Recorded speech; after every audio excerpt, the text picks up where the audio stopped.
ಓಂ ಶಾಂತಿ. ಇಂದಿನ ದಿನಾಂಕ 18/3/2025. ಪ್ರಾರ್ಥ ಮುರುಳಿ ಬಾಪ್ತಾದ ಮಧುಬನ.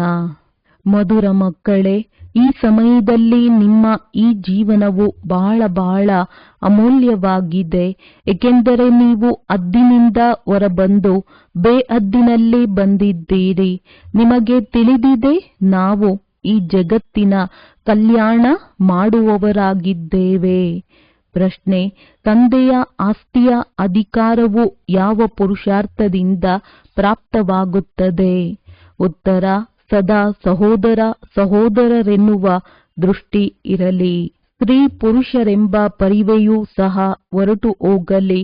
ಆಗ ತಂದೆಯ ಆಸ್ತಿಯ ಪೂರ್ಣ ಅಧಿಕಾರವು ಪ್ರಾಪ್ತವಾಗುತ್ತದೆ. ಆದರೆ ಸ್ತ್ರೀ ಪುರುಷರೆಂಬ ಪರಿವೆಯೂ ದೃಷ್ಟಿಯೂ ಹೋಗುವುದು ಬಹಳ ಕಷ್ಟ. ಇದಕ್ಕಾಗಿ ಆತ್ಮ ಅಭಿಮಾನಿಗಳಾಗುವ ಅಭ್ಯಾಸವೂ ಬೇಕು. ಯಾವಾಗ ತಂದೆಯ ಮಕ್ಕಳಾಗುವಿರಿ, ಆಗ ಆಸ್ತಿಯೂ ಸಿಗುವುದು. ಯಾರು ಒಬ್ಬ ತಂದೆಯ ನೆನಪಿನಿಂದ ಸತೋ ಪ್ರಧಾನರಾಗುವರೋ ಅವರೇ ಮುಕ್ತಿ ಜೀವನ್ ಮುಕ್ತಿಯ ಆಸ್ತಿಯನ್ನು ಪಡೆಯುವರು. ಗೀತೆ. ಕೊನೆಗೂ ಆ ದಿನ ಇಂದು ಬಂದಿತು. ಓಂ ಶಾಂತಿ. ಮಕ್ಕಳು ಇದನ್ನು ತಿಳಿದುಕೊಂಡಿದ್ದೀರಿ. ಓಂ ಎಂದರೆ ನಾನು ಆತ್ಮ, ಇದು ನನ್ನ ಶರೀರವಾಗಿದೆ. ನೀವೀಗ ಈ ನಾಟಕ ಸೃಷ್ಟಿ ಚಕ್ರ ಮತ್ತು ಸೃಷ್ಟಿ ಚಕ್ರವನ್ನು ಅರಿತುಕೊಂಡಿರುವಂತಹ ತಂದೆಯನ್ನು ತಿಳಿದುಕೊಂಡಿದ್ದೀರಿ. ಏಕೆಂದರೆ ಚಕ್ರವನ್ನು ಅರಿತುಕೊಂಡಿರುವವರಿಗೆ ರಚಯಿತನೆಂದೇ ಹೇಳಲಾಗುತ್ತದೆ. ರಚಯಿತ ಮತ್ತು ರಚನೆಯನ್ನು ಮತ್ಯಾರೂ ತಿಳಿದುಕೊಂಡಿಲ್ಲ. ಬಲೆ ಬಹಳಷ್ಟು ಓದಿರುವ ದೊಡ್ಡ ಪಂಡಿತ ವಿದ್ವಾಂಸರಿದ್ದಾರೆ. ಆದರೆ ಅವರಿಗೆ ಅಭಿಮಾನವಂತೂ ಇರುತ್ತದೆ ಎಲ್ಲವೇ. ಆದರೆ ಅವರಿಗಿದು ತಿಳಿದಿಲ್ಲ. ಜ್ಞಾನ, ಭಕ್ತಿ, ವೈರಾಗ್ಯವೆಂದು ಹೇಳುತ್ತಾರೆ. ಈ ಮೂರು ಮಾತುಗಳ ಅರ್ಥವನ್ನು ಅವರು ತಿಳಿದುಕೊಂಡಿಲ್ಲ. ಸನ್ಯಾಸಿಗಳಿಗೆ ಗೃಹಸ್ಥದಿಂದ ವೈರಾಗ್ಯ ಉಂಟಾಗುತ್ತದೆ. ಅವರಿಗೂ ಸಹ ಶ್ರೇಷ್ಠ ಮತ್ತು ಕನಿಷ್ಠರೆಂಬ ಈರ್ಷ್ಯೆ ಇರುತ್ತದೆ. ಇವರು ಶ್ರೇಷ್ಠ ಕುಲದವರಾಗಿದ್ದಾರೆ, ಇವರು ಮಧ್ಯಮ ಕುಲದವರಾಗಿದ್ದಾರೆ ಎಂಬುದರ ಬಗ್ಗೆ ಅವರಲ್ಲಿ ಬಹಳಷ್ಟು ನಡೆಯುತ್ತದೆ. ಕುಂಭಮೇಳದಲ್ಲಿಯೂ ಮೊದಲು ಯಾರ ಸವಾರಿ ನಡೆಯಬೇಕೆಂಬುದರ ಮೇಲೆ ಬಹಳಷ್ಟು ಜಗಳವಾಗಿ ಬಿಡುತ್ತದೆ. ಇದಕ್ಕಾಗಿ ಬಹಳ ಹೊಡೆದಾಡುತ್ತಾರೆ. ಮತ್ತೆ ಪೊಲೀಸರು ಬಂದು ಬಿಡಿಸುತ್ತಾರೆ. ಅಂದ ಮೇಲೆ ಇದು ಸಹ ದೇಹಾಭಿಮಾನವಾಯಿತಲ್ಲವೇ? ಪ್ರಪಂಚದಲ್ಲಿ ಯಾರೆಲ್ಲ ಮನುಷ್ಯಾತ್ಮರಿದ್ದಾರೆಯೋ ಎಲ್ಲರೂ ದೇಹಾಭಿಮಾನಿಗಳಾಗಿದ್ದಾರೆ. ಈಗಂತೂ ನೀವು ದೇಹಿ ಅಭಿಮಾನಿಯಾಗಬೇಕಾಗಿದೆ. ತಂದೆಯು ತಿಳಿಸುತ್ತಾರೆ, ದೇಹಾಭಿಮಾನವನ್ನು ಬಿಡಿ, ತನ್ನನ್ನು ಆತ್ಮವೆಂದು ತಿಳಿಯಿರಿ. ಆತ್ಮವೇ ಪತಿತವಾಗಿದೆ, ಅದರಲ್ಲಿ ತುಕ್ಕು ಹಿಡಿದಿದೆ. ಆತ್ಮವೇ ಸತೋ ಪ್ರಧಾನ ತಮೋ ಪ್ರಧಾನವಾಗುತ್ತದೆ.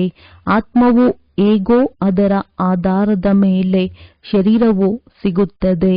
ಕೃಷ್ಣನ ಆತ್ಮವು ಸುಂದರ ಪಾವನವಾಗಿರುವುದರಿಂದ ಕೃಷ್ಣನಿಗೆ ಶರೀರವು ಬಹಳ ಸುಂದರವಾಗಿರುತ್ತದೆ. ಆ ಶರೀರದಲ್ಲಿ ಬಹಳ ಆಕರ್ಷಣೆ ಇರುತ್ತದೆ. ಪವಿತ್ರ ಆತ್ಮವೇ ಆಕರ್ಷಣೆ ಮಾಡುತ್ತದೆ. ಕೃಷ್ಣನಿಗಿರುವಷ್ಟು ಮಹಿಮೆಯು ಲಕ್ಷ್ಮೀ ನಾರಾಯಣರಿಗಿಲ್ಲ. ಏಕೆಂದರೆ ಕೃಷ್ಣನು ಪವಿತ್ರ ಚಿಕ್ಕ ಮಗುವಾಗಿದ್ದಾನೆ. ಇಲ್ಲಿಯೂ ಸಹ ಚಿಕ್ಕ ಮಕ್ಕಳು ಮತ್ತು ಮಹಾತ್ಮರು ಒಂದೇ ಸಮಾನ ಎಂದು ಹೇಳುತ್ತಾರೆ. ಮಹಾತ್ಮರಾದರೂ ಜೀವನದ ಅನುಭವ ಮಾಡಿ ನಂತರ ವಿಕಾರಗಳನ್ನು ಬಿಡುತ್ತಾರೆ. ತಿರಸ್ಕಾರವೂ ಬರುತ್ತದೆ. ಆದರೆ ಮಗುವಂತೂ ಪವಿತ್ರವಾಗಿಯೇ ಇರುತ್ತದೆ. ಇದಕ್ಕೆ ಶ್ರೇಷ್ಠ ಮಹಾತ್ಮ ಎಂದು ತಿಳಿಯುತ್ತಾರೆ. ಅಂದಾಗ ತಂದೆಯು ತಿಳಿಸಿದ್ದಾರೆ, ಈ ನಿವೃತ್ತಿ ಮಾರ್ಗದ ಸನ್ಯಾಸಿಗಳು ಸಹ ಸ್ವಲ್ಪ ತಡೆ ಹಿಡಿಯುತ್ತಾರೆ. ಹೇಗೆ ಮನೆಯು ಅರ್ಧ ಹಳೆಯದಾದಾಗ ಮತ್ತೆ ಅದನ್ನು ರಿಪೇರಿ ಮಾಡಿಸಲಾಗುತ್ತದೆಯೋ ಹಾಗೆಯೇ ಸನ್ಯಾಸಿಗಳು ಸಹ ರಿಪೇರಿ ಮಾಡುತ್ತಾರೆ. ಅಂದರೆ ಅವರು ಪವಿತ್ರವಾಗಿರುವುದರಿಂದ ಭಾರತವು ಸ್ವಲ್ಪ ದಮನವಾಗುತ್ತದೆ. ಭಾರತದಂತಹ ಪವಿತ್ರ ಮತ್ತು ಧನವಂತ ಖಂಡವು ಮತ್ಯಾವುದೂ ಇಲ್ಲ. ಈಗ ನಿಮಗೆ ತಂದೆಯು ರಚಯಿತ ಮತ್ತು ರಚನೆಯ ಆದಿ ಮಧ್ಯ ಅಂತ್ಯದ ಸ್ಮೃತಿಯನ್ನು ತರಿಸುತ್ತಾರೆ, ಏಕೆಂದರೆ ಇವರು ಗುರುವೂ ಆಗಿದ್ದಾರೆ, ಶಿಕ್ಷಕ ಸದ್ಗುರುವೂ ಆಗಿದ್ದಾರೆ. ಗೀತೆಯಲ್ಲಿ ಕೃಷ್ಣ ಭಗವಾನುವಾಚವೆಂದು ಬರೆದಿದ್ದಾರೆ. ಕೃಷ್ಣನಿಗೆಂದಾದರೂ ತಂದೆ ಎಂದು ಹೇಳುತ್ತಾರೆಯೇ ಅಥವಾ ಪತಿತ ಪಾವನನೆಂದು ಹೇಳುತ್ತಾರೆಯೇ? ಮನುಷ್ಯರು ಪತಿತ ಪಾವನನೆಂದು ಹೇಳಿದಾಗ ಕೃಷ್ಣನನ್ನು ನೆನಪು ಮಾಡುವುದಿಲ್ಲ, ಭಗವಂತನನ್ನೇ ನೆನಪು ಮಾಡುತ್ತಾರೆ. ಆದರೆ ಪತಿತ ಪಾವನ ಸೀತಾರಾಮ, ರಘುಪತಿ ರಾಘವ, ರಾಜಾರಾಮ ಎಂದು ಹೇಳಿಬಿಡುತ್ತಾರೆ. ಎಷ್ಟೊಂದು ಗೊಂದಲವಿದೆ.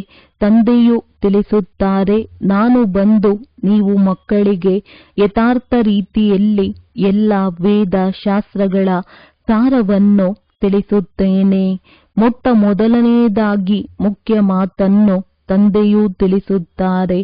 ತಮ್ಮನ್ನು ಆತ್ಮವೆಂದು ತಿಳಿದು ತಂದೆಯನ್ನು ನೆನಪು ಮಾಡಿ, ಆಗ ನೀವು ಪಾವನರಾಗುತ್ತೀರಿ. ನೀವು ಸಹೋದರರಾಗಿದ್ದೀರಿ. ನೀವು ಬ್ರಹ್ಮನ ಸಂತಾನರು, ಅಂದರೆ ಸಹೋದರ ಸಹೋದರಿಯರಾದಿರಿ. ಇದು ಸದಾ ಬುದ್ಧಿಯಲ್ಲಿರಲಿ. ಮೂಲತಃ ಆತ್ಮಗಳು ಸಹೋದರರಾಗಿದ್ದಾರೆ, ಮತ್ತೆ ಇಲ್ಲಿ ಶರೀರದಲ್ಲಿ ಬಂದಾಗ ಸಹೋದರ ಸಹೋದರಿಯರಾಗಿ ಬಿಡುತ್ತಾರೆ. ಇಷ್ಟಾದರೂ ತಿಳಿದುಕೊಳ್ಳುವ ಬುದ್ಧಿ ಇಲ್ಲ. ಅವರು ನಾವಾತ್ಮಗಳ ತಂದೆಯಾಗಿದ್ದಾರೆಂದ ಮೇಲೆ ನಾವು ಸಹೋದರರಾದೆವಲ್ಲವೇ? ಅಂದ ಮೇಲೆ ತಂದೆಯನ್ನು ಸರ್ವವ್ಯಾಪಿ ಎಂದು ಹೇಗೆ ಹೇಳುತ್ತಾರೆ? ಆಸ್ತಿಯು ಮಕ್ಕಳಿಗೆ ಸಿಗುತ್ತದೆ, ತಂದೆಗೆ ಸಿಗುವುದಿಲ್ಲ. ತಂದೆಯಿಂದ ಮಕ್ಕಳಿಗೆ ಆಸ್ತಿಯೂ ಸಿಗುತ್ತದೆ. ಈ ಬ್ರಹ್ಮನು ಸಹ ಶಿವ ತಂದೆಯ ಮಗುವಾಗಿದ್ದಾರಲ್ಲವೇ? ಇವರಿಗೂ ತಂದೆಯಿಂದ ಆಸ್ತಿಯೂ ಸಿಗುತ್ತದೆ. ನೀವೆಲ್ಲರೂ ಮೊಮ್ಮಕ್ಕಳಾಗಿದ್ದೀರಿ. ನಿಮಗೂ ಅಧಿಕಾರವಿದೆ ಅಂದಾಗ ಆತ್ಮದ ರೂಪದಲ್ಲಿ ಎಲ್ಲರೂ ಮಕ್ಕಳಾಗಿದ್ದೀರಿ. ಮತ್ತೆ ಶರೀರದಲ್ಲಿ ಬಂದಾಗ ಸಹೋದರ ಸಹೋದರಿ ಎಂದು ಹೇಳುತ್ತೀರಿ. ಮತ್ಯಾವುದೇ ಸಂಬಂಧವಿಲ್ಲ. ಸದಾ ಸಹೋದರ ಸಹೋದರ ಎಂಬ ದೃಷ್ಟಿ ಇರಲಿ. ಸ್ತ್ರೀ ಪುರುಷರೆಂಬ ದೃಷ್ಟಿಯು ಹೊರಟು ಹೋಗಲಿ. ಯಾವಾಗ ಸ್ತ್ರೀ ಪುರುಷರಿಬ್ಬರೂ ಏ ಪರಮಪಿತ ಎಂದು ಹೇಳುತ್ತೀರೆಂದರೆ ಪರಸ್ಪರ ಸಹೋದರ ಸಹೋದರಿಯಾದರಲ್ಲವೇ? ತಂದೆಯು ಸಂಗಮ ಯುಗದಲ್ಲಿ ಬಂದು ರಚನೆಯನ್ನು ರಚಿಸಿದಾಗಲೇ ಸಹೋದರ ಸಹೋದರಿಯಾಗುತ್ತೀರಿ. ಆದರೆ ಸ್ತ್ರೀ ಪುರುಷರೆಂಬ ದೃಷ್ಟಿಯು ಬಿಟ್ಟು ಹೋಗುವುದು ಬಹಳ ಕಷ್ಟವಾಗುತ್ತದೆ. ಆದ್ದರಿಂದ ತಂದೆಯು ತಿಳಿಸುತ್ತಾರೆ, ನೀವು ಆತ್ಮ ಅಭಿಮಾನಿಗಳಾಗಬೇಕು. ತಂದೆಯ ಮಕ್ಕಳಿಗೆ ಆಸ್ತಿಯೂ ಸಿಗುತ್ತದೆ. ನನ್ನೊಬ್ಬನನ್ನೇ ನೆನಪು ಮಾಡಿದರೆ ಸತೋಪ್ರಧಾನರಾಗುತ್ತೀರಿ. ಸತೋಪ್ರಧಾನರಾಗದೆ ಹಿಂತಿರುಗಿ ಮುಕ್ತಿ ಜೀವನ್ಮುಕ್ತಿಯಲ್ಲಿ ಹೋಗಲು ಸಾಧ್ಯವಿಲ್ಲ. ಈ ಯುಕ್ತಿಯನ್ನು ಸನ್ಯಾಸಿಗಳೆಂದು ತಿಳಿಸುವುದಿಲ್ಲ. ತಮ್ಮನ್ನು ಆತ್ಮವೆಂದು ತಿಳಿದು ತಂದೆಯನ್ನು ನೆನಪು ಮಾಡಿ ಎಂದು ಎಂದಿಗೂ ಹೇಳುವುದಿಲ್ಲ. ತಂದೆಗೆ ಪರಮಪಿತ ಪರಮಾತ್ಮನೆಂದು ಕರೆಯಲಾಗುತ್ತದೆ. ಆತ್ಮವೆಂದು ಎಲ್ಲರಿಗೂ ಹೇಳಲಾಗುತ್ತದೆ. ಆದರೆ ತಂದೆಗೆ ಪರಮ ಆತ್ಮನೆಂದು ಹೇಳಲಾಗುತ್ತದೆ. ಆ ತಂದೆಯು ತಿಳಿಸುತ್ತಾರೆ, ಮಕ್ಕಳೇ, ನಾನು ನೀವು ಮಕ್ಕಳ ಬಳಿ ಬಂದಿದ್ದೇನೆ. ನನಗೆ ಮಾತನಾಡಲು ಮುಖವಂತೂ ಬೇಕಲ್ಲವೇ? ಇತ್ತೀಚೆಗೆ ನೋಡಿ, ಎಲ್ಲಿ ನೋಡಿದರಲ್ಲಿ ಗೋಮುಖವನ್ನು ತೋರಿಸುತ್ತಾರೆ. ಗೋಮುಖದಿಂದ ಅಮೃತವು ಬರುತ್ತದೆ ಎಂದು ಹೇಳುತ್ತಾರೆ. ವಾಸ್ತವದಲ್ಲಿ ಅಮೃತವೆಂದು ಜ್ಞಾನಕ್ಕೆ ಹೇಳಲಾಗುತ್ತದೆ. ಜ್ಞಾನಾಮೃತವು ಮುಖದಿಂದಲೇ ಬರುತ್ತದೆ. ಇದರಲ್ಲಿ ನೀರಿನ ಮಾತಿಲ್ಲ. ಈ ಗೋವು ಬ್ರಹ್ಮ ತಾಯಿಯೂ ಆಗಿದ್ದಾರೆ. ತಂದೆಯು ಇವರಲ್ಲಿ ಪ್ರವೇಶ ಮಾಡುತ್ತಾರೆ. ಇವರ ಮೂಲಕ ತಮ್ಮನ್ನು ತನ್ನವರನ್ನಾಗಿ ಮಾಡಿಕೊಂಡಿದ್ದಾರೆ. ಇವರಿಂದ ಜ್ಞಾನವೂ ಬರುತ್ತದೆ. ಇದಕ್ಕೆ ಅವರು ಕಲ್ಲಿನಿಂದ ಮಾಡಿ ಅದರಲ್ಲಿ ಮುಖವನ್ನು ಮಾಡಿದ್ದಾರೆ. ಅಲ್ಲಿಂದ ನೀರು ಹೊರಬರುತ್ತದೆ. ಅದಂತೂ ಭಕ್ತಿಯ ಪದ್ಧತಿಯಾಯಿತಲ್ಲವೇ? ಆದರೆ ಯಥಾರ್ಥ ರೀತಿಯನ್ನು ನೀವು ಅರ್ಥ ಮಾಡಿಕೊಂಡಿದ್ದೀರಲ್ಲವೇ? ಭೀಷ್ಮ ಪಿತಾಮಹ ಮೊದಲಾದವರಿಗೂ ಸಹ ನೀವು ಕುಮಾರಿಯರೇ ಬಾಣವನ್ನು ಹೊಡೆದಿದ್ದೀರಿ. ನೀವು ಬ್ರಹ್ಮ ಕುಮಾರ ಕುಮಾರಿಯರಾಗಿದ್ದೀರಿ ಅಂದಾಗ ಯಾರಿಗೋ ಕುಮಾರಿಯಾಗಿರಬೇಕಲ್ಲವೇ? ಅದರ್ ಕುಮಾರಿ ಮತ್ತು ಕುಮಾರಿ ಇಬ್ಬರ ಮಂದಿರಗಳು ಇವೆಯಲ್ಲವೇ? ಪ್ರತ್ಯಕ್ಷದಲ್ಲಿ ನಿಮ್ಮ ನೆನಪಾರ್ಥ ಮಂದಿರವಿದೆಯಲ್ಲವೇ? ಈಗ ತಂದೆಯು ತಿಳಿಸುತ್ತಾರೆ, ನೀವು ಬ್ರಹ್ಮ ಕುಮಾರ ಕುಮಾರಿಯರಾಗಿದ್ದೀರೆಂದರೆ ಕುದೃಷ್ಟಿ ಇರಲು ಸಾಧ್ಯವಿಲ್ಲ. ಒಂದು ವೇಳೆ ಆ ರೀತಿ ದೃಷ್ಟಿ ಇದ್ದರೆ ಬಹಳ ಕಠಿಣ ಶಿಕ್ಷೆಯಾಗುವುದು. ದೇಹಾಭಿಮಾನದಲ್ಲಿ ಬರುವುದರಿಂದ ನಾವು ಸಹೋದರ ಸಹೋದರಿಯರೆಂಬುದು ಮರೆತು ಹೋಗುತ್ತದೆ. ಇವರು ಬಿಕೆ ಆಗಿದ್ದಾರೆ, ನಾವು ಬಿಕೆ ಆಗಿದ್ದೇವೆ ಅಂದ ಮೇಲೆ ವಿಕಾರದ ದೃಷ್ಟಿ ಇರಲು ಹೇಗೆ ಸಾಧ್ಯ? ಅಂದ ಮೇಲೆ ಆಸುರಿ ಸಂಪ್ರದಾಯದ ಮನುಷ್ಯರು ವಿಕಾರವಿಲ್ಲದೆ ಇರಲು ಸಾಧ್ಯವಾಗುವುದಿಲ್ಲ. ಆದ್ದರಿಂದ ವಿಘ್ನಗಳನ್ನು ಹಾಕುತ್ತಾರೆ. ಈಗ ನೀವು ಬ್ರಹ್ಮ ಕುಮಾರ ಕುಮಾರಿಯರಿಗೆ ತಂದೆಯ ಆಸ್ತಿಯೂ ಸಿಗುತ್ತದೆ. ತಂದೆಯ ಶ್ರೀಮತದಂತೆ ನಡೆಯಬೇಕು, ಪವಿತ್ರರಾಗಬೇಕಾಗಿದೆ. ಇದು ಈ ವಿಕಾರಿ ಮೃತ್ಯುಲೋಕದ ಅಂತಿಮ ಜನ್ಮವಾಗಿದೆ. ಇದನ್ನೂ ಸಹ ಯಾರೂ ತಿಳಿದುಕೊಂಡಿಲ್ಲ. ಅಮರಲೋಕದಲ್ಲಿ ಯಾವುದೇ ವಿಕಾರವಿರುವುದಿಲ್ಲ. ಅವರಿಗೆ ಸತೋಪ್ರಧಾನ ಸಂಪೂರ್ಣ ನಿರ್ವಿಕಾರಿಗಳೆಂದು ಕರೆಯಲಾಗುತ್ತದೆ. ಇಲ್ಲಿ ಎಲ್ಲರೂ ತಮೋಪ್ರಧಾನ ಸಂಪೂರ್ಣ ವಿಕಾರಿಗಳಾಗಿದ್ದಾರೆ. ಆದ್ದರಿಂದಲೇ ಅವರು ಸಂಪೂರ್ಣ ನಿರ್ವಿಕಾರಿಗಳು. ನಾವು ವಿಕಾರಿ ಪಾಪಿಗಳೆಂದು ಹೇಳುತ್ತಾರೆ. ಸಂಪೂರ್ಣ ನಿರ್ವಿಕಾರಿಗಳ ಪೂಜೆ ಮಾಡುತ್ತಾರೆ. ತಂದೆಯು ತಿಳಿಸುತ್ತಾರೆ, ನೀವು ಭಾರತವಾಸಿಗಳೇ ಪೂಜ್ಯರಿಂದ ಪೂಜಾರಿಗಳಾಗುತ್ತೀರಿ. ಈ ಸಮಯದಲ್ಲಿ ಭಕ್ತಿಯ ಪ್ರಭಾವವು ಬಹಳಷ್ಟಿದೆ. ಬಂದು ಭಕ್ತಿಯ ಫಲವನ್ನು ಕೊಡಲಿ ಎಂದು ಭಕ್ತರು ಭಗವಂತನನ್ನು ನೆನಪು ಮಾಡುತ್ತಾರೆ. ಭಕ್ತಿಯಲ್ಲಿ ಯಾವ ಸ್ಥಿತಿಯುಂಟಾಗಿದೆ?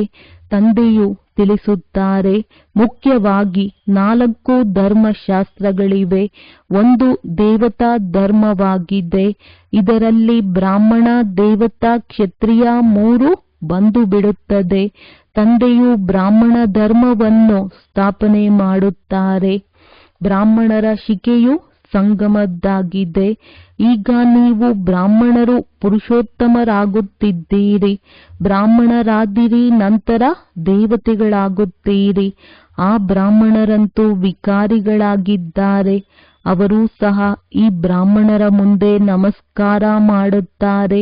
ಬ್ರಾಹ್ಮಣ ದೇವಿ ದೇವತಾ ನಮಃ ಎಂದು ಹೇಳುತ್ತಾರೆ, ಏಕೆಂದರೆ ಅವರು ಬ್ರಹ್ಮನ ಸಂತಾನರಾಗಿದ್ದರು.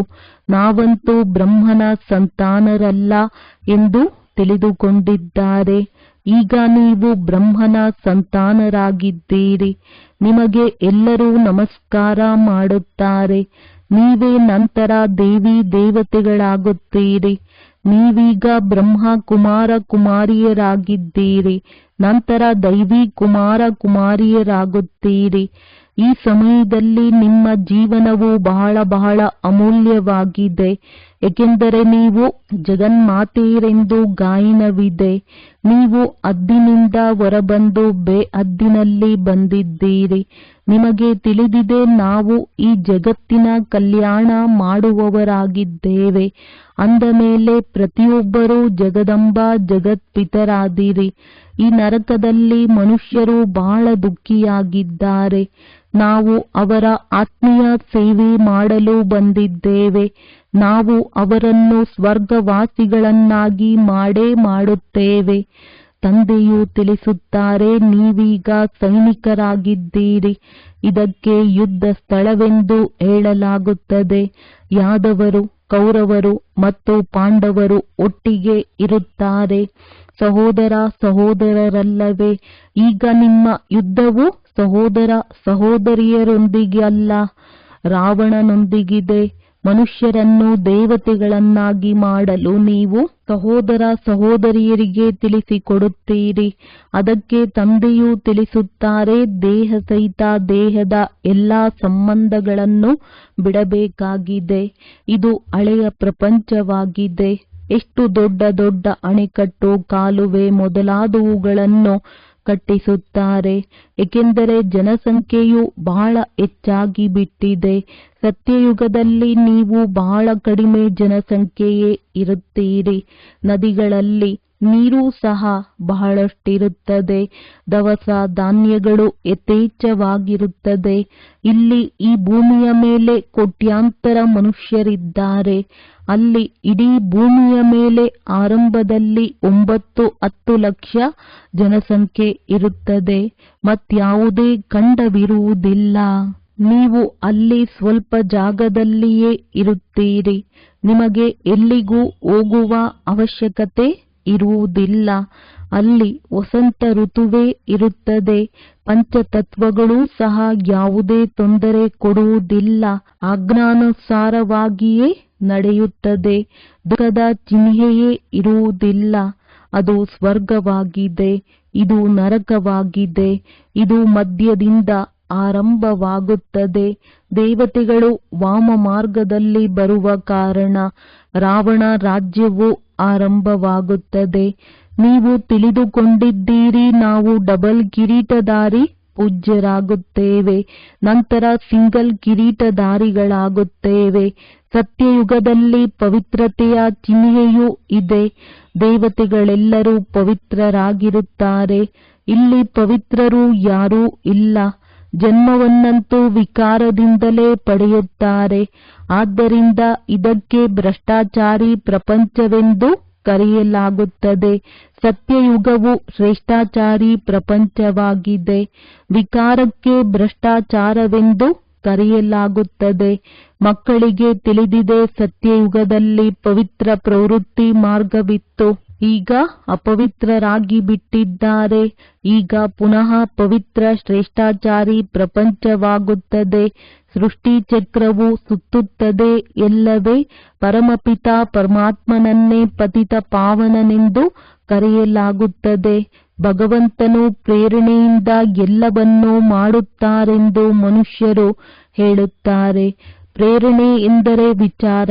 ಇದರಲ್ಲಿ ಪ್ರೇರಣೆಯ ಮಾತೇ ಇಲ್ಲ. ಅವರೇ ಸ್ವಯಂ ಹೇಳುತ್ತಾರೆ, ನಾನು ಶರೀರದ ಆಧಾರವನ್ನು ತೆಗೆದುಕೊಳ್ಳಬೇಕಾಗುತ್ತದೆ.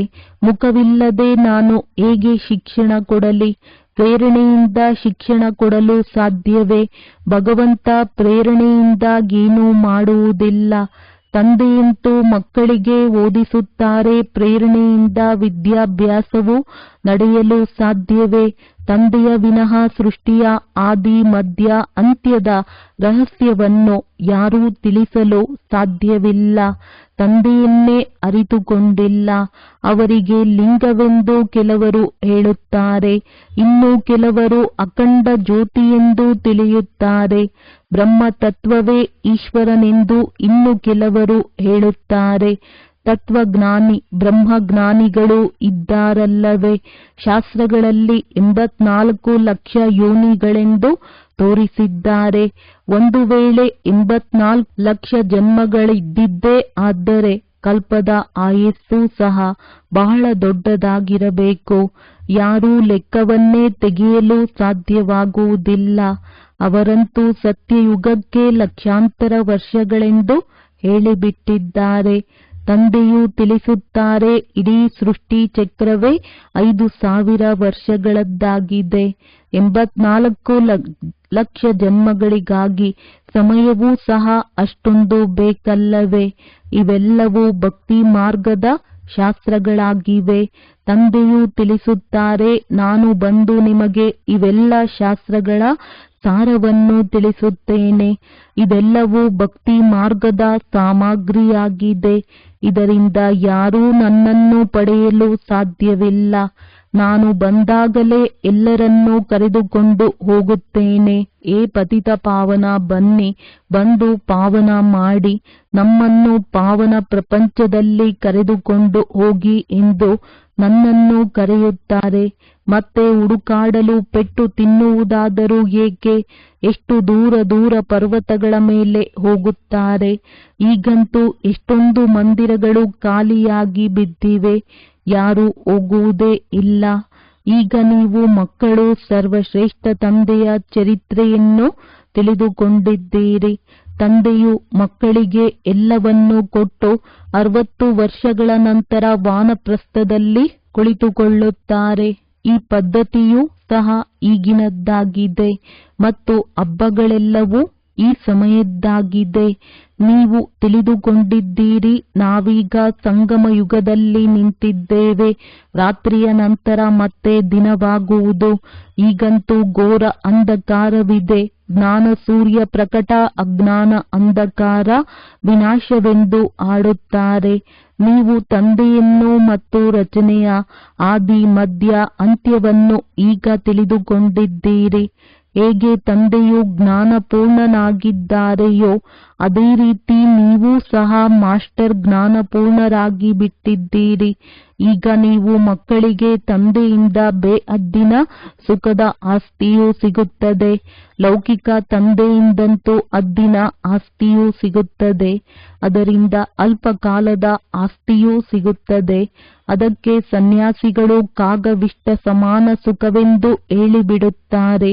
ಆದ್ದರಿಂದ ಅವರು ಇಲ್ಲಿಗೆ ಬಂದು ಸುಖಕ್ಕಾಗಿ ಪುರುಷಾರ್ಥ ಮಾಡಲು ಸಾಧ್ಯವಿಲ್ಲ. ಅವರು ಹಠಯೋಗಿಗಳು, ನೀವು ರಾಜಯೋಗಿಗಳಾಗಿದ್ದೀರಿ. ನಿಮ್ಮ ಯೋಗವು ತಂದೆಯ ಜೊತೆ ಇದೆ, ಅವರದ್ದು ತತ್ವದ ಜೊತೆ ಇದೆ. ಇದು ಸಹ ನಾಟಕದಲ್ಲಿ ಮಾಡಲ್ಪಟ್ಟಿದೆ. ಒಳ್ಳೆಯದು. ಮಧುರಾತಿ ಮಧುರ ಅಗಲಿ ಹೋಗಿ ಮರಳಿ ಸಿಕ್ಕಿರುವ ಮಕ್ಕಳ ಪ್ರತಿ ಮಾತ್ಪಿತಾ ಬಾಪ್ ದಾದಾರವರ ನೆನಪು, ಪ್ರೀತಿ ಹಾಗೂ ಸುಪ್ರಭಾತ. ಆತ್ಮೀಯ ತಂದೆಯ ಆತ್ಮೀಯ ಮಕ್ಕಳಿಗೆ ನಮಸ್ತೆ. ಧಾರಣೆಗಾಗಿ ಮುಖ್ಯ ಸಾರ.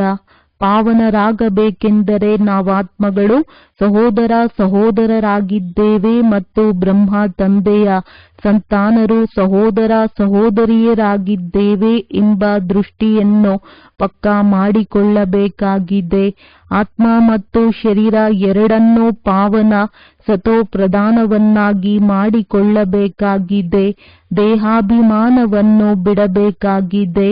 ಮಾಸ್ಟರ್ ಜ್ಞಾನಪೂರ್ಣರಾಗಿ ಎಲ್ಲರಿಗೆ ರಚಯಿತ ಮತ್ತು ರಚನೆಯ ಜ್ಞಾನವನ್ನು ತಿಳಿಸಿ ಘೋರ ಅಂಧಕಾರದಿಂದ ಹೊರತೆಗೆಯಬೇಕಾಗಿದೆ.